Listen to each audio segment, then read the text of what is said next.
Tak mulai ya, Ikut di seluruh dulu. Assalamualaikum warahmatullahi wabarakatuh. Murid-muridku tercinta. Waalaikumsalam warahmatullahi wabarakatuh. Apa kabar semuanya, sehat? Alhamdulillah sehat.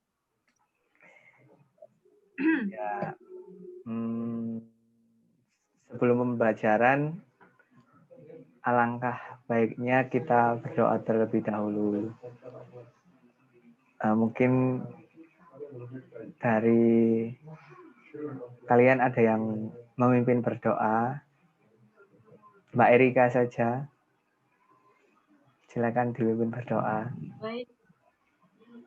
Baik, sebelum kita memulai pelajaran pada hari ini, mari kita berdoa. Berdoa mulai. Doa selesai. Amin. Terima kasih. Selanjutnya kita absensi dulu ya. Yang hadir siapa saja. Mulai dari absen 1. Andi Aprianto. Tidak ada ya? Tidak ada, Pak. Nadia Tri Utami. Saya hadir, Pak. Erika Dinarani. Ya, hadir, Bapak. Oke. Sebelumnya sudah membaca atau mempelajari materi yang saya sampaikan di Google Classroom.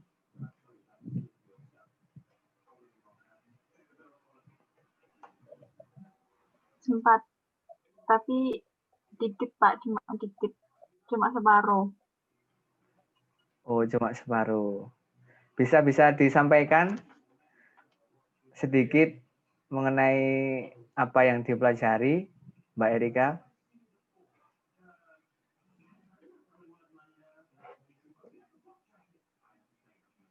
Bisa, Mbak Erika?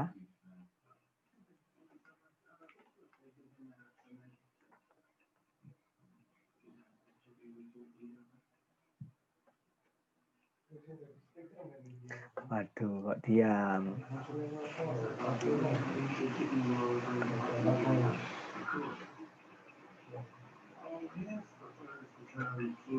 Halo?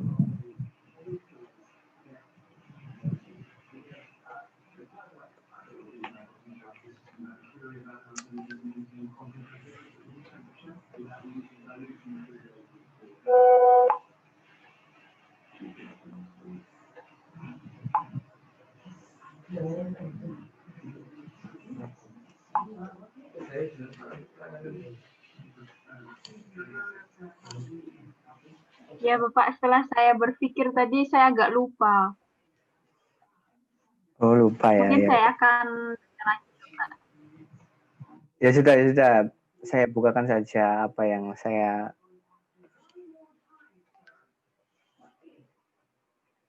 share. Bentar. Saya share screen dulu.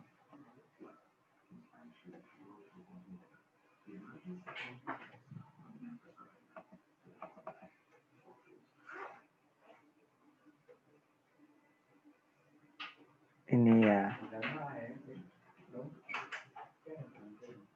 Ini adalah bahan ajar yang saya share di Google Classroom. Bisa dilihat teman-teman. Ya, maksud saya murid-muridku. Kita akan mempelajari dinamika atmosfer dan dampaknya terhadap kehidupan. Jadi nanti rencana pembelajaran yang akan saya terapkan, ini nanti murid-murid semua akan Bapak kasih masalah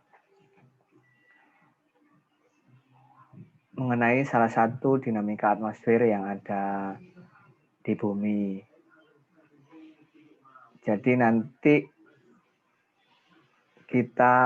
kalian menganalisis masalah tersebut, kemudian mencari sumber dari manapun terserah, bisa dari internet atau jurnal, buku dan sebagainya.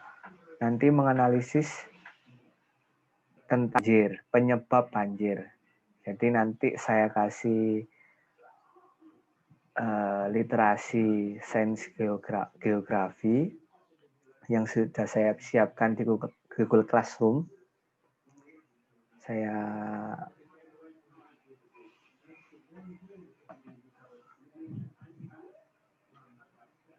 share ya di sini.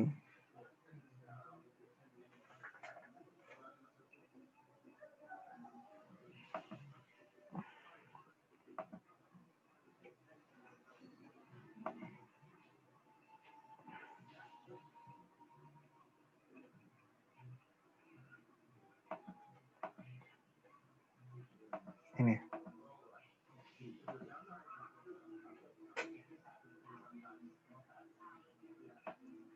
Apakah kelihatan? Kelihatan, Pak. Ini.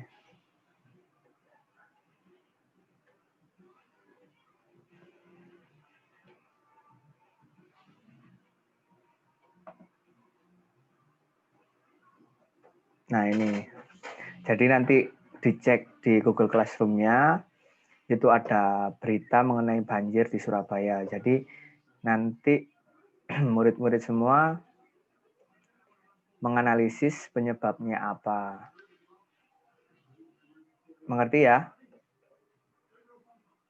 Ngerti, Pak. Oke. Jadi hari ini juga kalian mengerjakan, Bapak kasih waktu 10 menit untuk mengerjakan, untuk mencari informasi, menggali informasi dari sumber manapun, saya bebaskan. Bapak kasih waktu 10 menit, silakan dipergunakan dengan baik. Setelah itu, beberapa dari kalian memaparkan atau mempresentasikan hasil dari analisis kalian. Seperti itu. Mengerti ya? Sekarang jam berapa? Jam 9. Berarti nanti jam 9:15 lah. Kalian sudah selesai dan siap untuk mempresentasikan hasilnya di Zoom ini. Begitu ya, mengerti ya? Ya, Bapak. Ya, Pak.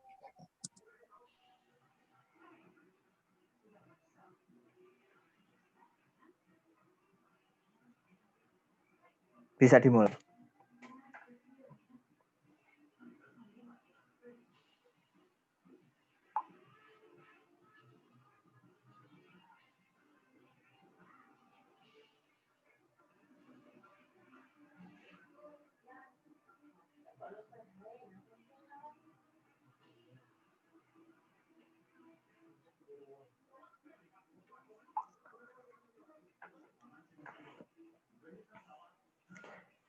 Barangkali ada kesulitan dari kalian, bisa langsung ditanyakan di sini. Atau ada yang ditanyakan, bisa langsung ditanyakan di sini. Jadi Zoom-nya jangan di close atau leave dulu ya. Sampai pembelajaran selesai. Oke?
Oke, waktu sudah habis.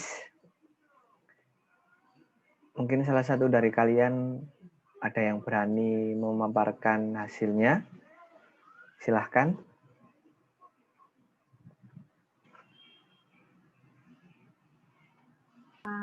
Saya Bapak. Oke, bisa langsung disampaikan, Mbak Erika. Menurut data BMKG, penyebab banjir di sejumlah titik di kota Surabaya yaitu hujan deras yang berlangsung antara pukul 16.00 sampai 18.30 waktu Indonesia Barat. Hal ini terjadi akibat adanya pertumbuhan awan cumulonimbus yang cukup signifikan dengan suhu puncak awan mencapai -69 hingga -100 derajat Celcius dengan pantulan energi maksimum berkisar antara 55 sampai 65. Makin besar energi pantul menunjukkan intensitas hujan yang terjadi semakin besar. Menurut data yang kami ambil dari BMKG, yang pertama ada di daerah Samar Perak, Surabaya, dengan curah hujan 14,5 mm per 24 jam. Kemudian yang kedua ada Stemet Perak 1, dengan curah hujan 28 mm per 24 jam. Kemudian ada Stemet Juanda dengan curah hujan 127,7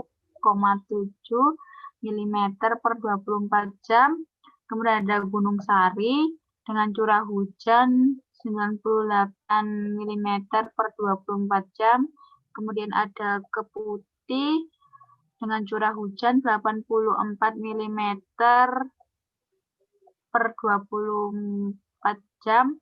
Kemudian ada Simo dengan curah hujan 91 mm per 24 jam. Kemudian ada Kedung Cowek dengan curah hujan 81 mm per 24 jam. Terus kemudian ada Gubeng dengan curah hujan 102 mm per 24 jam. Kemudian ada Wonorejo dengan curah hujan 89 mm per 24 jam. Kemudian yang terakhir ada Wonokromo dengan curah hujan 108 mm per 24 jam. Data curah hujan di beberapa kawasan di Kota Surabaya pada Jumat tanggal 31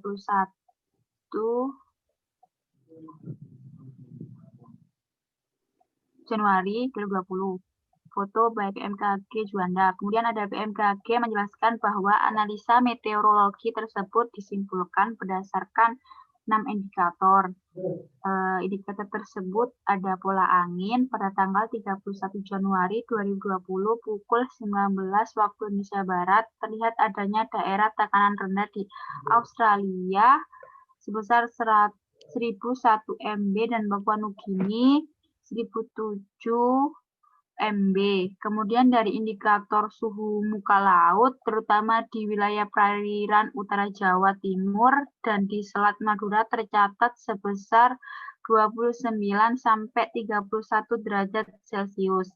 Dan anomali suhu muka laut 0,5 sampai 1 derajat Celcius.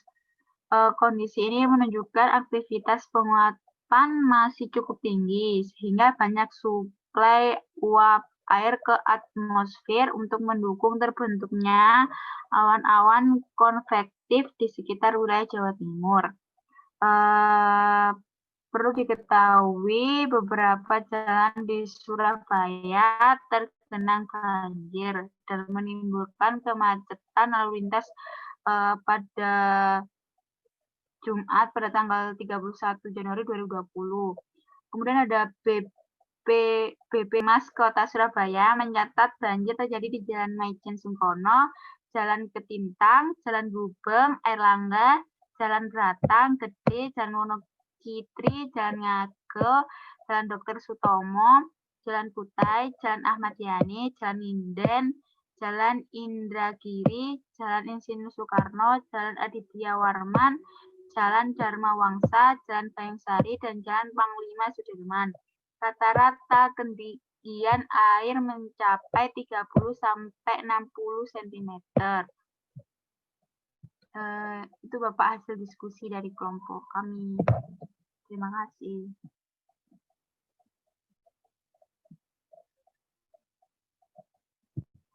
Ya, terima kasih.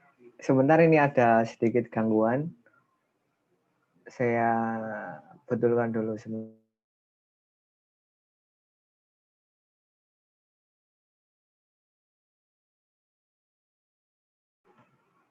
Cek, halo. Enggak respon. Ya. Bisa.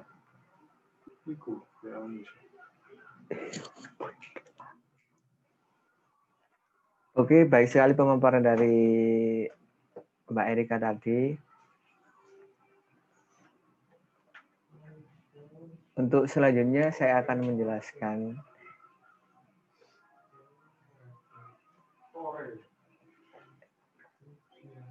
ini ada kendala, maaf. Jadi saya tidak bisa open cam.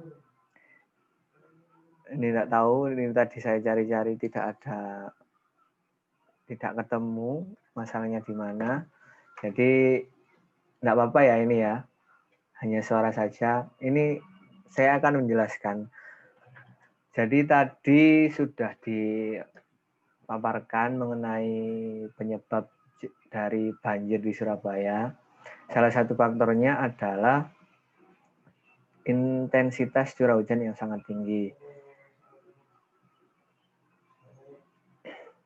Dilihat dari tadi data yang sudah dipaparkan oleh Mbak Erika, ini saya coba menjelaskan mengenai curah hujan. Kelihatan ya? Kelihatan, Bapak. Nah, jadi ini merupakan siklus hidrologi, artinya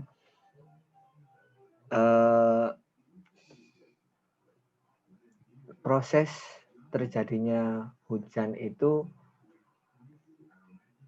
seperti ini yang ada di PPT ini. Jadi yang pertama yakni penguapan atau evaporasi.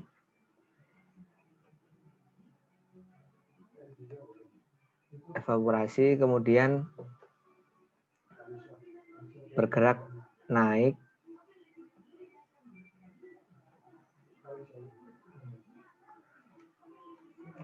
mengalami kondensasi, kemudian ditiup angin atau lebih dikenal dengan redisipasi, kemudian lanjut run off. Ini proses terjadinya di mana hujan itu mengalami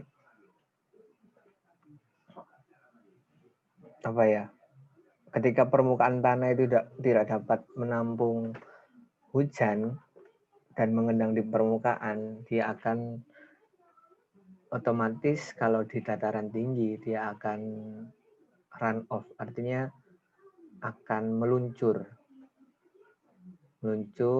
atau bisa kita kenal sebagai erosi. Jadi air hujan itu sifatnya mengikis atau mengerosi.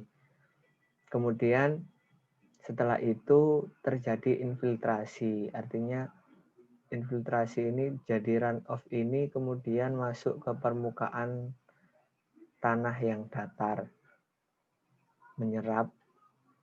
Jadi air hujan tersebut menyerap, kemudian sehingga menjadi air tanah atau istilahnya groundwater. Kemudian setelah itu kembali lagi ke laut. Jadi ini merupakan siklus daur ulang hujan seperti itu. Dari sini ada yang ditanyakan?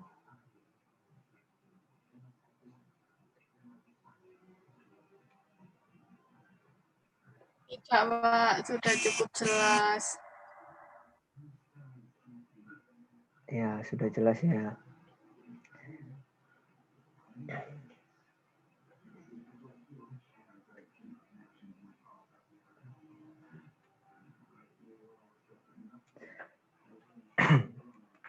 Oke, kalau sudah jelas,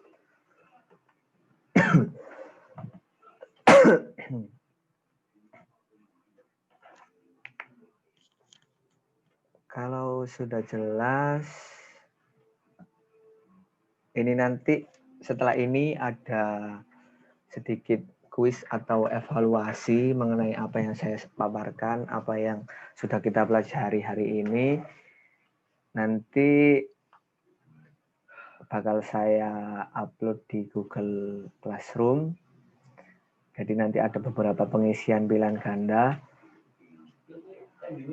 Jadi kalian di situ nanti saya kasih link Google Form, kemudian isi di sana sesuai kemampuan kalian. Seperti itu. Oke, kalau tidak ada yang tanyakan, cukup saya akhiri pertemuan kali ini. Sebelum diakhiri, agar ilmu kita bermanfaat, marilah kita berdoa. Berdoa mulai.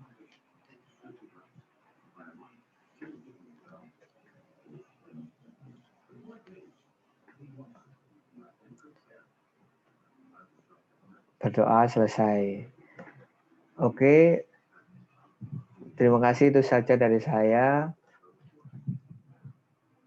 Jangan lupa kalau misal beraktivitas, dijaga kesehatannya, mematuhi protokol kesehatan, kalau kemana-mana. Terima kasih. Wassalamualaikum warahmatullahi wabarakatuh. Waalaikumsalam warahmatullahi wabarakatuh. Terima kasih, Bapak.